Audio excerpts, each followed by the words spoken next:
नमस्कार, अपना एमपी देख रहे हैं आप। मैं हूं आपके साथ प्रशांत कटारिया और बुलेटिन की शुरुआत भोपाल से आई बड़ी खबर के साथ। सीएस का कार्यकाल बढ़ाया गया है। मध्य प्रदेश के मुख्य सचिव का कार्यकाल बढ़ाया गया। आपको बता दें कि बाल सिंह बैंस वर्तमान में मुख्य सचिव हैं और उनका अब 6 महीने का कार्यकाल बढ़ाया गया है। रिटायरमेंट के दिन कार्यकाल बढ़ाने का आदेश जारी हुआ है। 1985 बैच के आईएएस अधिकारी हैं इकबाल सिंह बैंस।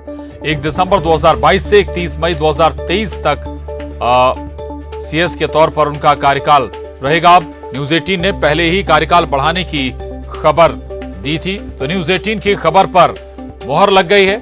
आपको बता दें कि सीएस का कार्यकाल, मध्य प्रदेश के मुख्य सचिव का कार्यकाल 6 महीने और बढ़ाया गया है। वर्तमान में इकबाल सिंह बैंस सीएस हैं, मुख्य सचिव हैं सरकार के, और उनका कार्यकाल 6 महीना इसमें इजाफा किया गया है। रिटायरमेंट के दिन कार्यकाल बढ़ाने का आदेश जारी हुआ है। इकबाल सिंह बैंस 1985 बैच के आईएएस अफसर हैं।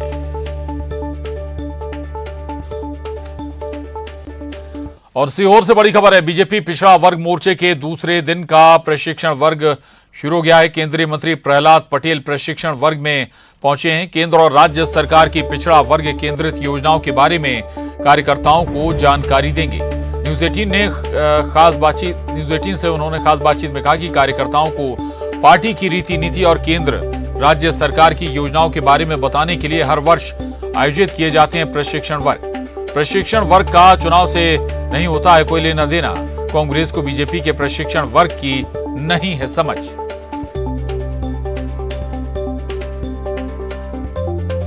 वर्ग मोर्चा का 2 दिवसीय प्रशिक्षण वर्ग आयोजित किया जा रहा है सीहोर में। उसमें शामिल होने के लिए प्रदेश सरकार के मंत्री भूपेंद्र सिंह जी पहुंचे हैं। सर, 2023 में चुनाव है, बीजेपी ने लगातार अब वर्ग आयोजित करना शुरू कर दिया प्रशिक्षण वर्ग। क्या माना जाए कि 2023 का बिगुल फूंक चुका है?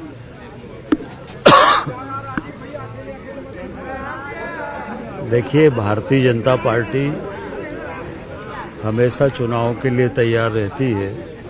भारतीय जनता पार्टी कोई चुनावी दल नहीं है कि चुनाव आ गए तो बोलो। और बाकी चुनाव 23 की शुरुआत हो गई, ये बात सही है, और हम लोग पूरी तरह से तैयार हैं चुनाव के लिए और शानदार सफलता भारतीय जनता पार्टी को मिलेगी। लेकिन कांग्रेस इस तरीके से आरोप लगाती रहती है कि चाहे आरक्षण को लेकर हो या तमाम मुद्दों को लेकर, कि पिछड़ा वर्गों के साथ जितना होना चाहिए उतना बीजेपी ने नहीं किया है। ऐसा वो आरोप लगाते, वो कहते हैं कि हमारी सरकार थी, हम आरक्षण बढ़ाना चाहते थे, लेकिन आप लोगों ने पैरवी नहीं की इसमें। बढ़ाया क्यों नहीं? किसने मना किया था कांग्रेस को आरक्षण बढ़ाने से? कांग्रेस हमेशा आरक्षण की विरोधी रही है।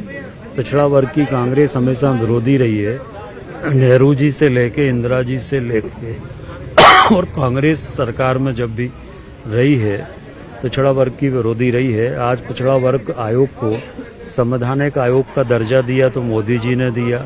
देश में अगर पिछड़ा वर्ग के प्रधानमंत्री बनाए तो भारतीय जनता पार्टी ने बनाए। मध्य प्रदेश में पिछड़ा वर्ग के मुख्यमंत्री बनाए तो भारतीय जनता पार्टी ने बनाए। देश में आज तक कांग्रेस में कोई पिछड़ा वर्ग का प्रधानमंत्री नहीं बना। मध्य प्रदेश में आज तक कांग्रेस में कोई पिछड़ा वर्ग का मुख्यमंत्री नहीं बना। कांग्रेस हमेशा पिछड़ा वर्ग की विरोधी रही है। पिछड़ा वर्ग का वोट के रूप में कांग्रेस सिर्फ उपयोग करना चाहती है, पर पिछड़ा वर्ग के कल्याण के लिए कभी कांग्रेस ने कोई काम नहीं किया। पिछड़ा वर्ग के कल्याण के लिए जो भी काम किया है वो भारतीय जनता पार्टी की सरकार ने किया है, और परंपरागत रूप से पिछड़ा वर्ग हमेशा भारतीय जनता पार्टी का समर्थक रहा है और आज भी। तो ये है मंत्री भूपेंद्र सिंह जी, इनका साफ तौर पर ये कहना है कि कांग्रेस ने कभी भी पिछड़ा वर्ग को प्रतिनिधित्व नहीं दिया, लेकिन बीजेपी वो राजनीतिक दल है जो प्रधानमंत्री से लेकर मुख्यमंत्री और अन्य जो पद हैं उन पर कहीं न कहीं पिछड़ा वर्ग को पर्याप्त प्रतिनिधित्व देती आई है। कैमरामैन मनीष संघ के साथ शैलन सिंह, न्यूज 18 सीहोर। तो सीहोर में बीजेपी पिछड़ा वर्ग मोर्चे के दूसरे दिन का आज प्रशिक्षण वर्ग शुरू हो चुका है और तमाम दिग्गज इस प्रशिक्षण वर्ग में शामिल होने पहुंचे हैं। न्यूज 18 संवाददाता सीहोर से शैलेंद्र भदौरिया हमारे साथ जुड़ गए हैं। शैलेंद्र, बीजेपी की ये ताकत भी रही है, प्रशिक्षण वर्ग कहें या प्रशिक्षण शिविर कहें, रणनीति बनती है, तय होती हैं चीजें कि आगे किस ट्रैक पर आगे बढ़ना है। 2 दिन, दूसरा दिन क्या खास रहने वाला है? देखिए बिल्कुल प्रशांत, जिस तरीके से केंद्र और राज्य सरकार की जो योजनाएं हैं, खासकर पिछड़ा वर्ग को लेकर जो योजनाएं चलाई जा रही हैं, उनको जनता तक कैसे लेके जाना है, ये सबसे महत्वपूर्ण विषय है। यही कारण है कि केंद्रीय मंत्री प्रहलाद पटेल हो, मध्य प्रदेश सरकार के नगरीय प्रशासन मंत्री भूपेंद्र सिंह हो, या आपसे कुछ देर बाद मध्य प्रदेश के मुख्यमंत्री शिवराज सिंह चौहान भी प्रशिक्षण वर्ग को संबोधित करने के लिए यहाँ पहुंच रहे हैं। तो केंद्र में जो है बिंदु जो है वो मुख्य है योजनाओं का प्रचार प्रसार, जो खासकर पिछड़ा वर्ग के लिए जो योजनाएं चलाई जा रही है वो आम लोगों तक पहुंचाई जाए, और यही कारण है कि 57 जिलों के पदाधिकारी यहाँ पर मौजूद हैं। इसके अलावा जो पिछड़ा वर्ग की प्रदेश कार्यकारिणी उसके सारे सदस्य जो यहाँ पर मौजूद हैं, और उन सबको इसी के बारे में प्रशिक्षण दिया जा रहा है कि 2023 में चुनाव है, और चुनाव के लिहाज से चूंकि अगर पिछड़ा वर्ग के वोटर की संख्या देखें तो सबसे अधिक वोटर संख्या जो है मध्य प्रदेश में वो पिछड़ा वर्ग से आती है। और जिस तरीके से पिछले कुछ दिनों से पिछड़ा वर्ग आरक्षण को लेकर कांग्रेस लगातार हमलावर है, और ऐसे में कहीं बीजेपी से उनका जो परंपरागत वोट है, जो जिस तरह के भूपेंद्र सिंह जी भी बता रहे थे कि पिछड़ा वर्ग जो है वो अधिकांश वोटर जो है वो बीजेपी को वोट करता है, लेकिन आरक्षण एक बड़ा मुद्दा रहा है, क्योंकि 27 से बढ़ाकर उसको 35 किया जाना था, लेकिन किन्हीं कारणोंवश जो अभी तक नहीं हो पाया, वो मामला पूरा सुप्रीम कोर्ट में चल रहा है। ऐसे में कांग्रेस इसका फायदा ना ले, और यही कारण है कि सरकार की योजनाओं का जो जमीनी स्तर के कार्यकर्ता हैं उन तक पहुंच उनको पता होना चाहिए, ताकि जब वो जनता के बीच में रहें तो वो बता सके कि आखिर उनकी पार्टी ने किस तरीके से उनके लिए काम किया है। और जिस तरीके से लगातार काम हो रहा है उसी सब को लेकर जो प्रशिक्षण है उसमें जो कार्यकर्ता पहुंचे उनको संबोधित किया जा रहा है, या ये कहें कि उनको ये जो प्रशिक्षण है वो दिया जा रहा है। जी बिल्कुल बिल्कुल महत्वपूर्ण जानकारी आपने दी है। आप इस प्रशिक्षण वर्ग पर नजर बना रखिएगा शैलेंद्र, आगे भी अपडेट आपसे लेते रहेंगे। शुक्रिया फिलहाल इस पूरी जानकारी के लिए। और सीहोर में बीजेपी ओबीसी मोर्चा के राष्ट्रीय अध्यक्ष के लक्ष्मण ने कांग्रेस पर बड़ा आरोप लगाया। लक्ष्मण ने कहा कि कांग्रेस के सभी प्रधानमंत्रियों ने पिछड़ा वर्ग को उनके अधिकारों से वंचित रखा। राजीव गांधी ने मंडल कमीशन की सिफारिशों का विरोध किया था। लक्ष्मण ने आरोप लगाया कि जहां भी कांग्रेस की सरकार है ओबीसी को आरक्षण का लाभ नहीं मिल रहा। इस दौरान मोदी सरकार की तारीफ करते हुए लक्ष्मण ने कहा कि पिछले 8 साल में मोदी सरकार ने पिछड़ों को अधिकार दिलाने का काम किया है। कमलनाथ जी, मुझे ये बताएं, आपके राजीव गांधी विरोधी दल के नेता के नाते मंडल कमीशन का जब सिफारिश आया था, ये विरोधी दल के नेता के नाते विरोध किया है नहीं पार्लियामेंट में, सदन में? और आपके मणिशंकर अय्यर जो प्रस्ताव सदन के अंदर प्रस्ताव रखा था, ये जाति आधारित आरक्षण नहीं होना चाहिए, सिर्फ आर्थिक रूप से ही आरक्षण होना चाहिए। माने पिछड़ा वर्ग के लिए आरक्षण वो कभी चाहते भी नहीं थे। वो वीपी आते, वो कांग्रेस के नेता थे, वो खुद ड्राफ्ट बनाए। और इस बीच में मध्य प्रदेश के अंदर स्थानीय इकाइयों में आपकी जब सरकार था, क्यों लागू नहीं हुआ स्थानीय इकाइयों में ओबीसी समाज का आरक्षण को? तब बीजेपी सरकार बनी शिवराज सिंह जी के नेतृत्व में, तभी उच्च न्यायालय को पहुंचे और इनका बीसी कमीशन के आधार पर आंकड़े निकालकर आज कायम रखा। इधर ही नहीं, जहां भी कांग्रेस सरकार थे वहां सभी जगह ओबीसी समाज को विरोध किया। महाराष्ट्र में हुआ क्या? आपके उद्धव ठाकरे जी का सरकार को समर्थन देने वाले कांग्रेस एनसीपी, वहां पे भी स्थानीय इकाइयों में ओबीसी आरक्षण का जब मुद्दा आया था, कोर्ट में पहुंचे नहीं, ठीक ढंग से वो ही नहीं करे तो खारिज हो गया। बाद में जब फडणवीस जी सरकार आया, शिंदे जी सरकार आया, तुरंत कमीशन के साथ बैठक करके आंकड़े निकालकर और उच्च न्यायालय पहुंचे ताकि आदेश मिला कि ओबीसी आरक्षण कायम रखने के लिए। ये बीजेपी का रवैया है, मोदी जी का रवैया है। हम इसीलिए जब सबका साथ सबका विकास नारा देते, इतना ही नहीं, सामाजिक रूप से जो पिछड़ा है उनके लिए ही नहीं, और सवर्णों में भी जो आर्थिक रूप से गरीब है उनके लिए भी ईडब्ल्यूएस के नाम पर 10% रिजर्वेशन दिया गया। ये है मोदी जी का रवैया, बीजेपी का रवैया। और गृह मंत्री डॉक्टर नरोत्तम मिश्रा ने भारत जोड़ो यात्रा को लेकर कमलनाथ पर निशाना साधा है। नरोत्तम मिश्रा ने कहा कि राहुल गांधी ने अपनी शर्तों पर प्रोग्राम बनवाया। बाबा महाकाल के दर्शन, ओंकारेश्वर और टंटिया भील की जन्मस्थली जाने का प्रोग्राम इनसे जुड़वाया गया। नरोत्तम मिश्रा ने तंज कसते हुए कहा कि राहुल गांधी से निवेदन है कि जबरदस्ती ना करें। माननीय कमलनाथ जी, मैंने आपका वीडियो देखा जिसमें आप कह रहे हैं कि हम 7 दिन से मर रहे हैं। मैंने ये भी सुना कि कैसे उन्होंने अपनी शर्तों पे प्रोग्राम में टंटिया मामा के यहाँ, बाबा महाकाल के यहाँ, अन्य जगह जाने के लिए आपसे जुड़वाया। पीड़ा स्वाभाविक है आपकी। इससे उनका धार्मिक और जनजाति के प्रति जो पाखंड है वो भी स्पष्ट आपकी जुबानी हो रहा है।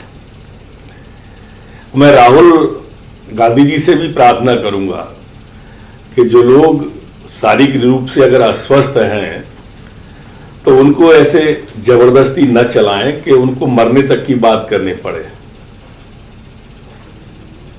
आपका इवेंट कहीं किसी के लिए नुकसानदायक ना हो जाए।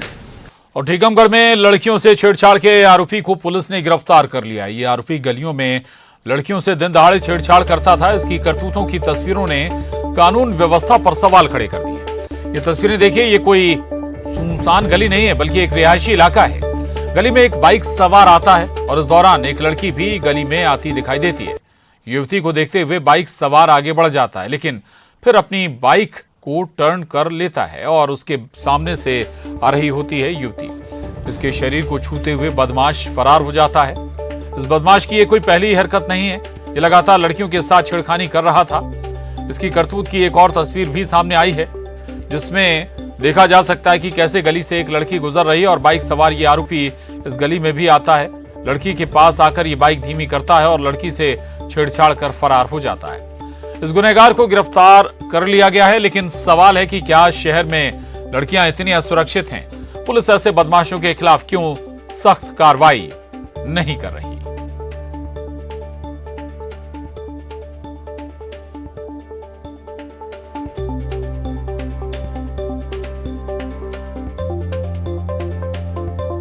तो ये तस्वीरें देखिए आप, कैसे ये युवक लगातार लड़कियों से छेड़खानी कर रहा था। इसकी एक नहीं बल्कि एक और तस्वीर, दूसरी तस्वीर भी सामने आई है जब ये वारदात करते हुए या छेड़खानी करते हुए आगे निकल जाता है। राजीव रावत हमारे साथ जुड़ गए हैं टीकमगढ़ से। राजीव, अच्छी बात है अब ये आरोपी या युवक गिरफ्तार कर लिया गया है, अब कुछ और भी खुलासे हो सकते हैं? कहां कहां इस तरह की हरकतें की इसने?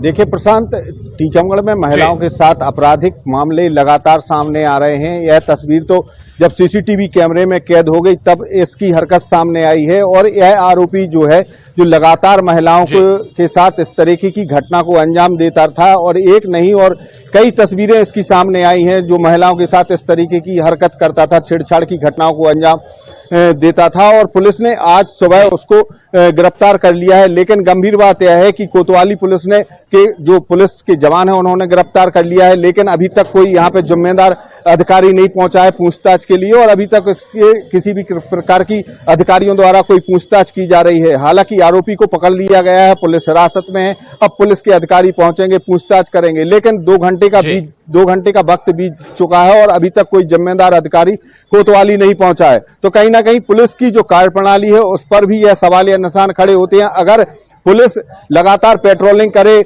ऐसे हरकतों इन मूवमेंटों पर नजर रखे तो शायद यह घटनाएं होने से पहले ही रोकी जा सकें। लेकिन जो आरोपी गिरफ्तार हो चुका है पुलिस को इसमें सफलता हाथ लगी है, क्योंकि 2 दिन पहले की यह वारदात है, रविवार की वारदात है जब आरोपी ने घटना को अंजाम दिया था। लेकिन आरोपी के मन में पुलिस के प्रति बिल्कुल कतई भी भय नहीं था, क्योंकि आरोपी को जहां से गिरफ्तार किया है वह नंदीश्वर कॉलोनी के पास से ही गिरफ्तार किया है प्रशांत। तो लगता है कि आरोपी अभी भी वहीं पे घूम रहा था। जी बिल्कुल, यानी कि इस तरह की हरकतें पहली बार नहीं बल्कि लगातार लड़कियों के साथ छेड़खानी, युवतियों के साथ छेड़खानी करता आ रहा था। शुक्रिया राजीव।